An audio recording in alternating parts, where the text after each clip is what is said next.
capital Abuja. I'm Uyi Agumofwebe. President Bola Tinubu has sworn in 8 federal permanent secretaries. The 8 permanent secretaries took the oath of office just before the commencement of the ongoing Federal Executive Council meeting at the State House. It is the 14th FEC session since the inauguration on August 28, 2023. The brief swearing-in ceremony, which was conducted in 2 batches of 4 each, was anchored by the Special Advisor to the President of Media and Publicity, Ajiro Ngelale, who read their citations. The federal government is on the verge of agreeing on a new national minimum wage as President Bola Tinubu has invited the organized labor consisting of the Nigeria Labour Congress, NLC, and the Trade Union Congress, TUC, to a meeting at the presidential villa that has been scheduled for tomorrow. President Tinubu is reportedly willing to settle the lingering talks on minimum wage at the meeting, a development believed to have necessitated the move. The continuous increase in the prices of goods and services over the past year has informed President Tinubu's approval of 150-day duty-free import window. Correspondent Michael Lediko went around town to sample the opinions of Nigerians on the new policy move. More than a year, prices of food items in Nigeria have continued to skyrocket with no solution in sight. There is hardly a food item that has not witnessed daily price increase of recent times in all parts of the country. Worried by the situation, the federal government approved duty-free on some imported food items such as rice, maize and wheat, which will last for 150 days. In an interview, some Nigerians expressed anger and frustration over the short period of the policy. Okay, actually my concern about importation is that importation reduces our general GDP. So if the border is closed, let it remain closed. It has not helped us as a common citizen of this nation. So the better way forward is to empower the local indigenous to do our own production. Production will grow us better and it will help us. If we are starving for now and we promote agriculture for a few time, we will still reap the future and our children will enjoy it better than reopening and closing border as a temporary measure. I think I don't succumb to importation of food crop in any way. To me, 150 days approval is really unacceptable. The issue of the difficulty in Nigeria is partly tied to the fact that we have been besieged. The borders are closed. What you don't have, you should import. There is no nation that don't import goods. Nigerians, we don't produce enough to feed our citizens. You don't want us to import what we don't have. United States imports from China what they don't produce. There is no country that is an island. The issue is that what you don't have sufficiently in your country, you should import it to supplement what you have. To say you are not going to import what you don't have, you are unnecessarily suffering the populace. The border should be open so that food items should be cheap because people are really, really suffering. One cannot go to the market and come back smiling. Each time I personally go to the market, I'll come back angry because I don't know where we are going to. Imagine 1 kg of semo is sold now for 2,000. It's not funny at all. The government should please open the border so that we will not die. That's the best thing they're supposed to have done long time ago. Closing the borders, yes, just to help our own industries to grow. But by the time you now find out going to the farms, the terrorists are there pursuing our farmers, things are not getting better. Every day you go to the market today to buy a mudu or derico of beans at 2,500, the next day you get it at 3,000. So I think it's a welcome development. Former President Muhammadu Buhari had closed the borders of the country, giving a lot of regulations and restrictions to imported goods to the country. However, the untold hardship among Nigerians is on the heels of the subsidy removal by President Bola Tinubu, which prices of food items and other commodities have been very high. They have called on governments not just to leave the ban for 150 days, but consider proper importation and encouraging local production in the country. Evikan Michael, reporting for Global TV News. Thank you, Michael, for that report. The Chief Justice of Nigeria, Olukayode Ariwoola, has urged the newly appointed judges to adjudicate uprightly according to the laws of the land. He tasked judges to hear all matters brought before the court, insisting that they must do so without fear or favor. Justice Ariwoola, who spoke at the swearing-in ceremony of the new judges at the Supreme Court in Abuja, particularly tasked the judges that will handle election cases in the forthcoming Edo and Ondo governorship elections to avoid treading the path of infamy.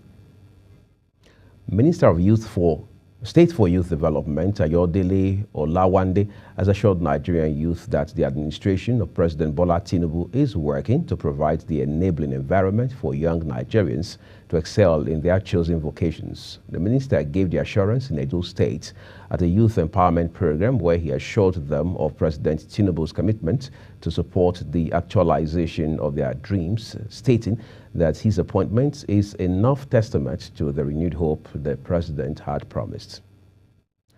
The Independent National Electoral Commission, INEC, has sought the collaboration of all stakeholders to ensure the success of the September 21, 2024 governorship election in Edo State. National Commissioner of Planning, Monitoring and Strategy, Rhoda Gumus, made the call at an election risk management workshop for stakeholders in Benin, where she said the election is a complex and enormous undertaking that cannot be done in isolation. She noted that the idea behind the workshop is to expose participants to INEC electoral risk management and identify risk factors associated with the conduct of the exercise. Away from Nigeria's South-South now, Plateau State has fixed October 9, 2024 for the conduct of local government election. Chairman of the State Independent Electoral Commission, Plangi Chishak, disclosed this during an ongoing meeting with leaders of political parties held at the Commission's headquarters in Jos, the state capital. Plangi said the poll would be conducted across the 17 local government areas of the state, which are currently under the management of Transition Implementation Committee Chairman. Lagos State Law Reform Commission has organized a 3-day workshop to harness artificial intelligence in translating the laws of Lagos into Yoruba language. This was contained in a statement by the Senior Special Assistant on New Media to Governor Babajide Sanwo-Olu, Jibril Gawat, stating that the workshop is with a view to boosting public order and safety, operational efficiency, and improved accessibility and scalability of Lagos State laws. The House of Representatives has queried the Minister of Women Affairs, Uju Kennedy Ohaneye, for spending unrelated expenditures, including 45 million naira for a New Year party, 20 million naira for sanitary pads, and 1.5 million naira for vehicle fuel. It was reported that the chairman of the House Committee on Women Affairs, Representative Kafilat Ogbara, led the interrogation of the minister over the non-payment of 1.5 billion naira to contractors despite the fund release in Abuja. She said that the investigative hearing is aimed at uncovering the truth and not witch-hunting the minister and officials of her ministry. The Emir of Muri, Alhaji Abbas Njida Tafida, has denied allegations that he destroyed farmlands belonging to some farmers in Kachala Ward, Adokola local government area in Taraba State. The Emir was reacting to allegations made by the Mumuye Development Cultural Association Youth Wing through its national president, Ezekiel Augustine. He described the allegations as false and reiterated his commitment to protecting the interests of his people, including the farmers.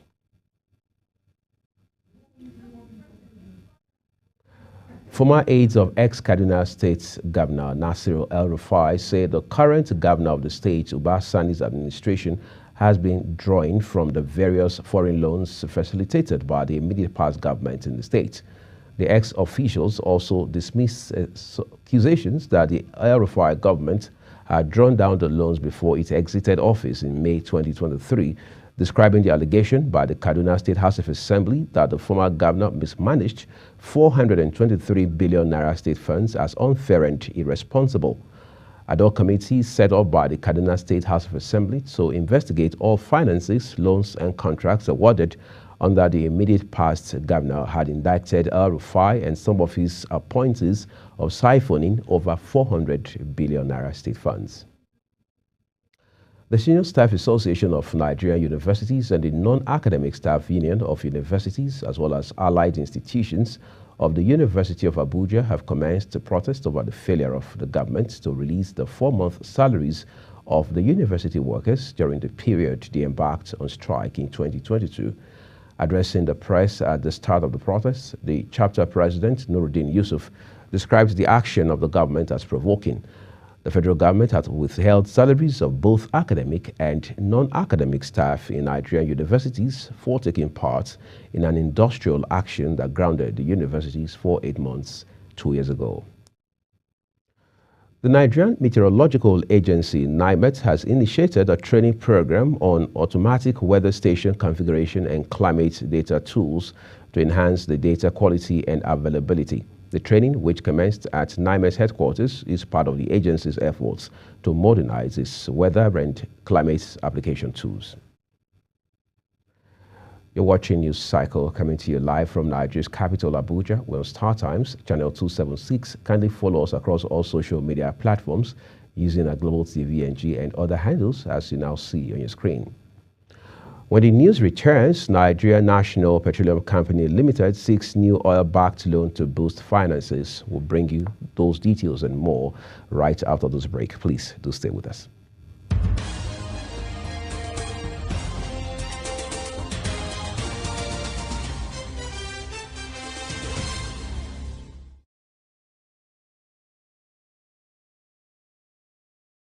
For an insightful idea that takes the center stage and the conversation that gets beyond the headlines, to explore the lasting impact of political decisions, Big Talk got you covered. From policy debates to geopolitical insights, from thought-provoking discussions to actionable insight. What is the real responsibility of government? Big Talk delves deep into the heart of the matter. Join us weekdays on Global Televisions from 6:30 p.m. for a reverting journey into the heart of politics, where we dissect issues shaping our society. With every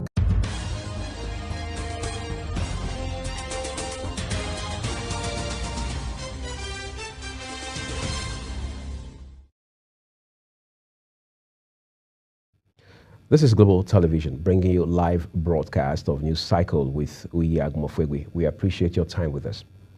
On the foreign scene, Russian strikes have killed 3 people in southern Ukraine, including the Black Sea port of Odessa. Authorities have said Russia has carried out 90 attacks on cities across Ukraine since launching its invasion in February of 2022.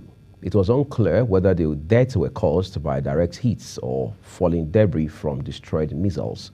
The Southern Defense Forces and Russia said they had launched a ballistic missile and 4 guided missiles at the southern port. United States President Joe Biden has pledged to provide Ukraine with 5 new strategic air defense systems to counter relentless Russian attacks in a forceful speech welcoming NATO leaders to Washington, D.C. In brief but strongly delivered remarks at the opening of the summit, the president declared the military alliance more powerful than ever as it faced a pivotal moment in the war between Russia and Ukraine. Biden said the U.S. would partner with Germany, Italy, the Netherlands, and Romania to donate Patriot missile batteries and other systems to aid Ukraine amid growing civilian casualties in the conflict. The Israeli military has told residents of Gaza City to evacuate south to central Gaza Strip amid intensified operations in the north. Leaflets dropped by aircraft instruct everyone in Gaza City to leave what is described as a dangerous combat zone via designated safe routes marked as 2 roads that lead to shelters in Deir Bala and Al-Zaweda. The United Nations says it is deeply concerned about the evacuation orders being given. Over the past 2 weeks, Israeli forces have issued evacuation orders for and re-entered several areas of Gaza City where they believe Hamas and Palestinian Islamic Jihad have regrouped since the start of the year. The first methanol-powered ship to ply routes between Europe's busy ports was unveiled in Rotterdam, with shipping owners hoping to spur efforts to bring down the industry's huge carbon footprint. The Eco Maestro, a 13,675-ton container carrier, will head off to Antwerp in the next few days before plotting a course for Kedepa in Lithuania and Riga in Latvia, its owner said. Capable of carrying more than 1,200 standard containers, the Eco Maestro is one of the handful of ships globally that is capable of running on both green biomethanol fuel, which is far more polluting. Authorities say a man has been caught trying to smuggle over 100 live snakes into mainland China by cramming them into his trousers. The unnamed traveler was stopped by customs officers as he sought to slip out of semi-autonomous Hong Kong and into the border city of Shenzhen, that's according to China's customs in a statement. The statement says officers seized 104 of the scaly reptiles, including milk snakes and corn snakes, many of which were non-native species. Now let's turn to business. As part of efforts to address the food crisis in the country, the federal government is sending 60 trucks of fertilizer to each of the states of the federation. Each of the 109 senators will also receive 2 trucks of fertilizer for distribution to farmers in their constituencies, while the 360 members of the House of Representatives will get 1 truck each to distribute to their constituencies. The Senate, which disclosed the plan while debating on the food crisis at plenary, called on the federal government to expedite action on the fertilizer distribution. The Nigerian National Petroleum Company Limited, NNPCL, says it is in talks for another oil-backed loan to boost its finances and allow investment in its business, as according to its chief executive, as pressure mounts on the state-backed oil company the economy depends upon. The company, in which the government is the main stakeholder, aims to raise at least $2 billion. Nigeria's government finances rely on the oil that the nation's oil company exports, and oil provides the bulk of crucial foreign exchange for the country. The Nigerian Electricity Regulatory Commission, NERC, has rolled out touch sanctions against discos that commit infractions capable of inflicting pain on consumers. This was contained in the Commission's Order on Performance Monitoring Framework for all the discos. Among other things, the Commission says it would reduce 5% of the administrative and operational expenditure of any electricity distribution company that failed to offtake at least 95% of the total energy allocated to it for distribution. Minister of Housing and Urban Development Ahmed Dangewa says the 250 housing units Renewed Hope Estate in Oyo State is part of federal government's efforts at reducing housing deficits and providing affordable housing for Nigerians.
Our sincere apologies for that disruption. We do appreciate your understanding. Let's take you back to our earlier story now. Minister of Housing and Urban Development Ahmed Dangewa says the 250 housing units Renewed Hope Estate in Oyo State is part of federal government's efforts at reducing housing deficits and providing affordable housing for Nigerians. The inauguration was held at Eromu Dry Port in Egbeda local government area of the state. He said the housing project is designed to be affordable for individuals and families with a stable source of income, adding that the importance of quality construction and adherence to the highest standards of construction. Managing Director of the Federal Airports Authority of Nigeria, Olubunmi Kuku, has stated that the 23.1 billion naira allocated for rehabilitating and repairing airport facilities nationwide is grossly insufficient. Kuku, during an interview, said that airports, terminal areas, land sides, and air sides are some of those things that require urgent improvements, and the amounts appropriate may not suffice. He emphasized that the aviation sector, particularly airports, is critical and requires substantial capital investments. And in sports, the Nigeria Football Federation, NFF, and Ministry of Interior are in collaboration to use football as a tool for education, skill building, and leadership development among young women who are in correctional centers across the country, in line with the Football for Change project of the Confederation of African Football, CAF. The initiative was presented to Minister of Interior Olubunmi Tunji Ojo by a delegation of the Federation led by its president, Ibrahim Gusau. Gusau told the minister that the Federation believes that it has services to render to the community at large apart from the organization of football matches. Nigeria under-17 women's team, the Flamingos, will face Mexico in a friendly game as preparation for the under-17 World Cup gets underway. Nigeria are one of the 16 countries that will take part in the World Cup, which will be hosted by the Dominican Republic. The tournament will be held from October 16 to November 3. The draw for the 8th edition of the tournament took place in Santo Domingo on June 22nd, with a host of fascinating encounters across the 4 groups. Nigerian table tennis sensation Quadri Aruna is among the prominent players who will spearhead the strong lineup for the Ultimate Table Tennis 2024 Players Draft in Mumbai, India. World number 10 Romania's Bendazet shots rising India paddler Shrija Akula is top on the stars to star alongside the Nigerian, who is ranked 16 in the world. The 29-year-old Bernadette will be making her 3rd appearance. Quadri, ranked 16th in the world, will be returning for his 4th appearance, while number 1.